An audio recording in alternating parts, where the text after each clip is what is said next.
अस्सलाम वालेकुम दोस्तों, एक बार फिर लिटरेचर मास्टर में आप लोग का welcome. A passage to India by A.M. Forster की थीम्स को आज हम डिस्कस करेंगे।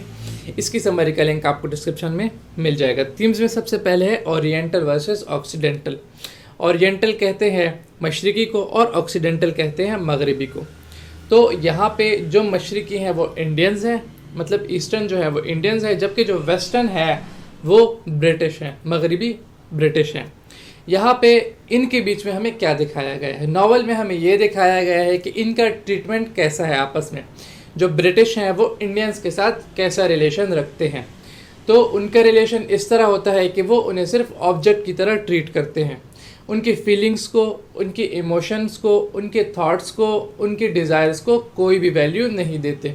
जो उनका दिल करता है वही करते हैं और वो खुद को सुपीरियर समझते हैं और इंडियंस को इन्फीरियर समझते हैं और उनके साथ वैसा ही बर्ताव करते हैं जैसा उनका दिल होता है।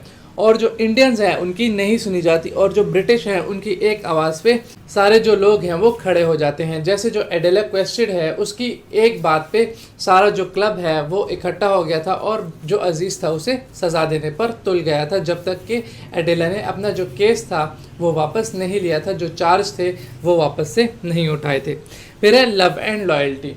ये थीम रिलेट करती है रोनी हेस्लॉप के साथ, क्योंकि हमें स्टार्ट से ही पता चलता है कि रोनी हेस्लॉप और जो एडेला क्वेस्टेड है उनके बीच में एक टसल चल रहा था। ऑल्थो वो एक दूसरे से प्यार करते थे लेकिन फिर भी उनका जो प्यार था उसमें दूरियां बहुत थी।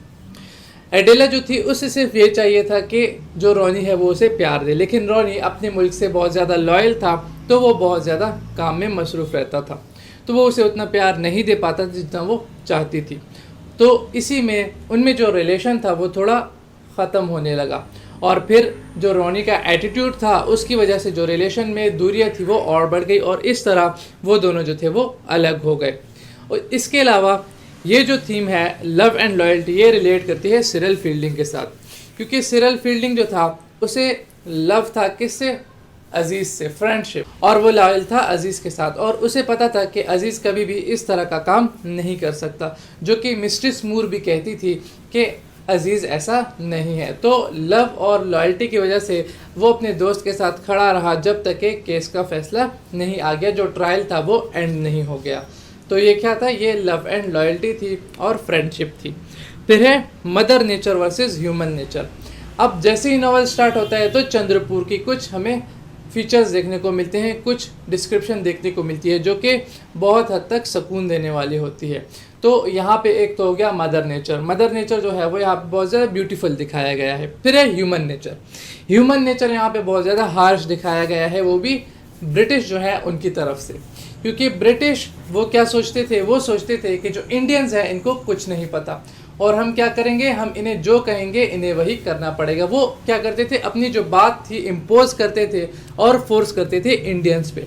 जैसा कि हमें जो नॉवल है उसमें तब नज़र आता है जब ट्रायल स्टार्ट होता है तो किसी की नहीं सुनी जाती। इवन तो सिरिल फील्डिंग जो वहाँ का इंडियन नेटिव नहीं था बल्कि जो ब्रिटिश थे उनका था, लेकिन फिर भी उसकी बात नहीं सुनी गई। तो यहाँ पे मदर नेचर जो है उसको बहुत ज़्यादा पोलाइट, बहुत ज़्यादा ब्यूटीफुल दिखाया गया है, जबकि जो ह्यूमन नेचर है उसे हार्श और सेल्फिश दिखाया गया है। फिर है फ्रेंडशिप एंड डिस्टेंस। यहाँ पे फ्रेंडशिप दो बंदों की थी, एक थी अजीज़ और मिस्ट्रेस मूर की, जबकि दूसरा था सिरिल फील्डिंग और डॉक्टर अजीज़ की। तो मिस्ट्रेस मूर जो थी उसे अजीज़ पसंद आ गया था मॉस्क में, तो उसके साथ फ्रेंडशिप हो गई थी। स्टार्ट में अजीज़ कहता था कि ब्रिटिश और इंडियंस की आपस में जो फ्रेंडशिप वाली रिलेशन है वो कायम नहीं हो सकती, लेकिन इसके बाद उसका जो माइंड था वो चेंज हो गया था। और उसके अलावा सिरिल फील्डिंग जो था उसने अजीज़ के साथ एक अच्छा फ्रेंडशिप वाला रिलेशन बनाया था और उसमें वो बहुत हद तक कामयाब भी थे, लेकिन उनके जो कल्चर थे वो अलग थे और उनकी जो रेस थी वो अलग थी, जिसकी वजह से इनकी जो फ्रेंडशिप थी उसमें बहुत ज़्यादा डिस्टेंसेस आ गए थे, बहुत ज़्यादा दूरियां आ गई थी। कुछ उसकी वजह जो रूमर्स थे वो थे, लेकिन कुछ जो थी वो इनके जो कल्चर थे और ट्रेडिशन थे उसमें जो फ़र्क था वो थी। तो यहाँ पे डिस्टेंस किसकी वजह से आया? कल्चर और रेस की वजह से आया। फिर है लिबरेशन वर्सेस एंट्रैपमेंट। अब यहाँ पे जो लिबरेशन है वो इंडियंस और ब्रिटिश का दिखाया गया है कि ब्रिटिश जो थे वो क्या चाहते थे? वो चाहते थे कि इंडियंस इंट्रैप हो, जबकि इंडियन चाहते थे कि वो क्या हो? वो अलग हों और वो लिबरेट हों। उन्हें आज़ादी चाहिए थी ब्रिटिश से, जो कि ब्रिटिश नहीं चाहते थे। उसके अलावा कुछ यहाँ पे जो लोग हैं वो खुद में ही जो फीलिंग्स है उसमें इंट्रैप है। जैसे एडेला क्वेस्टेड, वो कुछ फीलिंग्स में इंट्रैप थी, जिनमें जो रोनी हेस्लिप थी उसकी फीलिंग थी और जो डॉक्टर अजीज़ थी उसकी फीलिंग्स थी। और डॉक्टर अजीज़ भी इंट्रैप था, उसकी जो फीलिंग्स थी वो भी वो नहीं बता सकता था, उसमें वो फंसा हुआ था। जैसे जो एडेला क्वेस्टेड है, उसने जब उससे पूछा कि तुम्हारी दूसरी शादी के बारे में क्या इरादा है, या उसके अलावा जब वो इंडियंस और जो ब्रिटिश है उनके बारे में सोचता, उनकी जो फीलिंग्स थी उसमें वो फंसा हुआ था। उसके अलावा जो मिस्ट्रेस मूर है, जब वो केव में आई तो केव में आने के बाद वो कुछ इस तरह से फीलिंग्स में इंट्रैप हुई कि उसे लगा कि सब कुछ जो है वो यूजलेस है और वो बीमार पड़ गई और वो केव से निकल गई। फिर है इम्पीरियलिज्म। यहाँ पे इम्पीरियलिज्म दिखाया गया है और यह है ब्रिटिश राज। ब्रिटिश राज जो है वो उस वक्त इंडियंस पे था और वो इंडियंस को हर चीज़ करने पर फोर्स करता था। वो चाहते थे कि जो इंडियंस है वो इनके इशारों पर नाचे, इनकी मर्ज़ी से कहीं जाए, इनकी मर्ज़ी से जो भी ये करे इनकी मर्ज़ी से करें। तो जिस तरह जो मेजर कैलेंडर था जो कि सुपीरियर था अजीज़ का, तो वो ये इंश्योर करता था कि अजीज़ जहाँ पर भी जाए मुझे पता हो, उसकी हर बात पे वो नज़र रखता था। तो ये क्या था, ये एक किस्म का इम्पीरियलिज्म था और ये किस पे था, ये जो इंडियंस थे उन पे था। और ये किसने किया था, ये ब्रिटिश राज जो था उन्होंने लगाया था। तो ये शहनशाहियत या ये जो साम्राज्य था ये कौन करते थे, ये ब्रिटिश रूल करते थे किस पे, जो इंडियंस हैं उन पे, और उनको उनकी मर्ज़ी का कुछ भी करने नहीं देते थे। फिर है कल्चर क्लैश। यहाँ पे दो कल्चर है, एक ईस्टर्न कल्चर है, एक वेस्टर्न कल्चर है। तो इन कल्चर के बीच में क्या है, आपस में क्लैश दिखाया गया है कि जो ईस्टर्न लोग हैं वो क्या सोचते हैं और जो वेस्टर्न लोग हैं वो क्या सोचते हैं, और इनका जो कल्चर है उसकी वजह से इनमें कितनी दूरियां आई हैं। कॉलोनियलिज्म, तो कॉलोनियलिज्म किसे कहते हैं, कॉलोनियलिज्म कहते हैं किसी जगह पे जाना और वहाँ के जो लोग हैं उन पे अपना कंट्रोल हासिल करना, और वहाँ पे जो ज़मीन है उन पे अपना कंट्रोल हासिल करना। तो यहाँ पे जो ब्रिटिश हैं उन्होंने क्या किया था, उन्होंने जो इंडियंस थे उन पे अपना कंट्रोल हासिल किया था, और उसके अलावा जो वहाँ के ज़मीनें थी उस पे अपना कंट्रोल हासिल किया था। और जो ब्रिटिश चाहते थे इंडियन को वही करना पड़ता था, चाहे वो करना चाहे या ना करना चाहे, चाहे उनका दिल हो चाहे उनका दिल ना हो। और ये एक किस्म की बहुत ज़्यादा कोई हॉरिबल किस्म की सिचुएशन थी, क्योंकि जो ब्रिटिश थे जब वो यहाँ पे आए तो वो बहुत ज़्यादा गरूर में थे कि हमने एक ऐसी जगह पे कदम रखा है कि जहाँ पे लोग जो है वो अनअवेयर हैं, उनके पास नॉलेज नहीं है, और हम उन्हें नॉलेज दे रहे हैं, हम उन्हें कल्चर दे रहे हैं, हम उन्हें सिविलाइज़ कर रहे हैं। तो जिसकी वजह से वो सिविलाइज़ तो नहीं कर पाए, लेकिन उनसे जो बेनिफिट था वो बहुत ज़्यादा उठा लिया उन लोगों ने। फिर है रेस एंड कल्चर। वही बात, वो इंडियंस जो थे वो उनको ब्लैक समझते थे और ख़ुद को वाइट समझते थे, और वो ये कहते थे कि जो ब्रिटिश है वो सुपीरियर है, रेस उनका सुपीरियर है। क्यों? क्योंकि वो वाइट हैं और ये जो है ये वाइट नहीं है।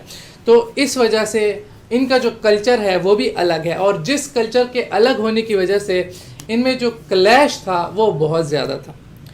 जो इंडियंस थे वो इनके कल्चर को नहीं मानते थे, और ये जो थे ये इंडियंस के कल्चर को नहीं मानते थे, जिनकी वजह से इनके जो रिलेशंस थे वो बहुत हद तक ख़राब गुजर रहे थे। फिर है एम्बिग्विटी। अब इस नावल में एम्बिग्विटी बड़ी ज़्यादा है। एक तो डॉक्टर अजीज़ की बातों से हमें पता लगता है कि वो क्लियर बात नहीं करता, कभी वो एक थॉट्स शेयर करता है, कभी वो दूसरे थॉट्स शेयर करता है।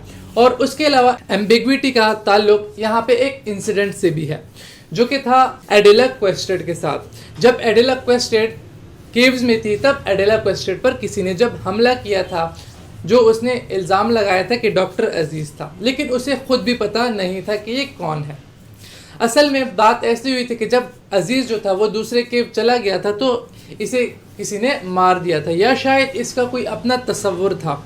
तो ये ख़ुद भी श्योर नहीं थी कि मेरा तसव्वुर था या किसी ने मुझे मारा था, लेकिन फिर भी इसने अजीज़ पर इल्ज़ाम लगाया क्योंकि ये उससे बदला लेना चाहती थी, उस पर बहुत ज़्यादा गुस्सा थी। तो यहाँ पे एम्बिग्विटी बहुत ज़्यादा नज़र आती है। फिर है फेलियर ऑफ रैशनैलिटी। रैशनैलिटी कहते हैं शऊर को। तो यहाँ पे इंडिया में जो था वो शऊर की बहुत ज़्यादा कमी थी। किसमें? जो ब्रिटिश राज था उसमें।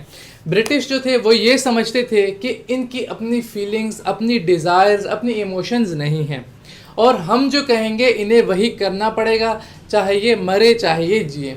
तो वो हमें यहाँ पे दिखाया गया है नॉवल में, क्योंकि डॉक्टर अजीज़ जो था उसे मेजर कैलेंडर कभी भी बुला लेता था, रात के 2 बजे, रात के 3 बजे, जब उसका दिल चाहता। तो ये क्या थी, ये फेलियर ऑफ रैशनैलिटी थी। उसमें शऊर नहीं था कि शायद इस बंदे को भी नींद की ज़रूरत हो या ये बंदा जो है ये तंग आता हो, लेकिन नहीं, उसे सिर्फ अपने आप से मतलब था और उसे बस ये लगता था कि ये जो बंदा है ये मेरा ऑब्जेक्ट है और मैं इसे हर जगह पे अपने तरीके से इस्तेमाल करूँगा। उसके अलावा यहाँ पे जो इस नावल में हमें ज़्यादातर ऑब्जेक्टिविटी की बजाय सब्जेक्टिविटी मिलती है। हर किसी की अपनी थॉट्स है, हर बंदे का अपना एक अलग पर्सपेक्टिव है, कोई किसी चीज़ के बारे में क्या सोचता है, कोई किसी चीज़ के बारे में क्या सोचता है, लेकिन ज़्यादातर जो है वो ब्रिटिश इंडियन के बारे में बुरा ही सोचते हैं। फिर है यूनिटी। तो यहाँ पे जो मिस्ट्रेस मूर थी उसे मॉस्क की हॉलीनेस पसंद आ गई थी, तो वो मॉस्क चली गई, वहाँ पे डॉक्टर अजीज़ से मिल गई, और तो वो क्रिश्चियन थी। फिर उसके अलावा वो हिंदूज़ के पास भी गई, वहाँ पे जो टेम्पल्स थे उसने उनका भी दौरा किया, और उसके अलावा जो केव्स थी वहाँ पे भी गई। क्यों? क्योंकि उसे लोगों के साथ बहुत ज़्यादा लगाव था। वो ये कहती थी कि चाहे क्रिश्चियंस हो, मुस्लिम्स हो, इंडियंस हो, सब क्या है, सब इंसान है और सबको मिलकर रहना चाहिए, और इस तरह रहने से क्या होगा, हम में इत्तेफाक बढ़ेगा और हम अच्छी ज़िंदगी गुजार पाएंगे। फिर है ह्यूमन इनसिग्निफिकेंस। यहाँ पे ह्यूमन को कोई भी वैल्यू नहीं दी गई, उसकी सिग्निफिकेंस है ही नहीं। किन ह्यूमंस की? उन ह्यूमंस की जिन ह्यूमंस को इंडिया में दिखाया गया है, जिनमें ज़्यादातर हमें डॉक्टर अजीज़ ही नज़र आते हैं या उसके जो फ्रेंड्स हैं वो नज़र आते हैं। तो उनकी जो फीलिंग्स, इमोशन, डिज़ायर्स हैं, थॉट्स हैं, उनको नेगलेक्ट किया गया है और वो जो चाहते थे वो नहीं किया गया। तो एक बड़ा पावरफुल सिंबल है जो हमें दिखाया गया है इस नावल में E.M. फॉस्टर की तरफ से। इंस्क्रूटेबिलिटी ऑफ इंडिया। इंस्क्रूटेबिलिटी मतलब नाकाबिल फ़हम। तो यहाँ पे जो इंडिया है उसमें दिखाया गया है कि इंडिया में सिर्फ ब्रिटिश राज चलता है, उसकी अपनी कोई भी पॉलिसी नहीं है, सारी जो पॉलिसी हैं वो ब्रिटिश की हैं। ब्रिटिश जो चाहते हैं वही करते हैं, जो वो चाहते हैं कि ना हो तो वो नहीं होता। जैसे कि जब वो चाहते थे कि ट्रायल हो तो ट्रायल हुआ, जब वो चाहते थे कि अजीज़ को ट्रायल में घसीटा जाए तो उसे घसीटा गया, जबकि जो इंडियंस थे वो ये नहीं चाहते थे, लेकिन जो ब्रिटिश थे वो ये चाहते थे। और तो जो फील्डिंग था वो भी नहीं चाहता था, लेकिन फील्डिंग भी नहीं मानी गई क्योंकि वो इंडियंस की तरफ था। तो जो ब्रिटिश थे जो वो चाहते थे वही होता था। इंडिया जो थी उसकी अपनी कोई भी वैल्यू नहीं थी इनकी नज़र में। इनकी जो वैल्यू थी वो क्या थी? वो जस्ट ऑब्जेक्ट्स की थी। The medal of India. तो इंडिया जो है उसमें मेडल कहते हैं ब्लर को जो साफ नहीं नजर आता, जैसा कि जो ब्रिटिश राज कर रहे थे इंडियंस के साथ और उनका कोई पूछने वाला भी नहीं था। और उसके अलावा जब नवाबुद्दीन की गाड़ी को किसी जानवर ने टक्कर मारी तो लास्ट तक किसी को पता नहीं चला था कि ये कौन सा जानवर है और इसने कहाँ से टक्कर मारी और कहाँ से निकल गया। तो यहाँ पे फॉस्टर ये दिखाने की कोशिश करता है कि इंडिया में ऐसा बहुत कुछ होता है जो हमें पता नहीं चलता कि किसने किया और कैसे किया और कहाँ से आया और कहाँ पर चला गया। फिर है difficulty of English Indian friendship. तो यहाँ पे इंग्लिश कौन था? वो था सिरिल फील्डिंग, और इंडियन कौन था? इंडियन था डॉक्टर अजीज़। तो यहाँ पे वो ये बताने की कोशिश कर रहा है कि चाहे कितने भी अच्छे दोस्त हों, कितनी भी लॉयल फ्रेंड्स हों, इनकी जो रिलेशन है वो कितनी ही स्टिफ और रिजिड क्यों ना हो, इंडियन और इंग्लिश की लड़ाई में ये लोग अलग हो ही जाते हैं, क्योंकि इनके जो कल्चर थे वो भी अलग थे और इनके थॉट्स में भी बहुत ज़्यादा फ़र्क था। और तो जो फील्डिंग था वो एक अच्छा इंसान था और अजीज़ भी अच्छा इंसान था। तो इस तरह इनमें जो फ्रेंडशिप थी वो तो थी, लेकिन कुछ रूमर्स की वजह से इनमें जो फ्रेंडशिप थी वो ख़त्म हो गई थी, टूट गई थी, दागदार हो गई थी। जबकि जो लास्ट में इनकी जो फ्रेंडशिप थी राल्फ मूर की वजह से और स्टेला मूर की वजह से वो ठीक हो गई थी। लेकिन जब ये नावल ख़त्म होता है तो उस वक्त अजीज़ और सिरिल फील्डिंग घोड़े पर जा रहे होते हैं, राइडिंग कर रहे होते हैं, और इसी में वो ये कहते हैं कि जब तक हालात ठीक नहीं हो जाते हमारा जो फ्रेंडशिप का रिश्ता है वो भी ठीक नहीं हो पाएगा, क्योंकि हालात इस तरह बन जाते हैं कि हमें एक दूसरे के ख़िलाफ़ मजबूरन होना पड़ता है, चाहे हम चाहें या ना चाहें। तो दोस्तों, थैंक्स वॉचिंग माई वीडियो।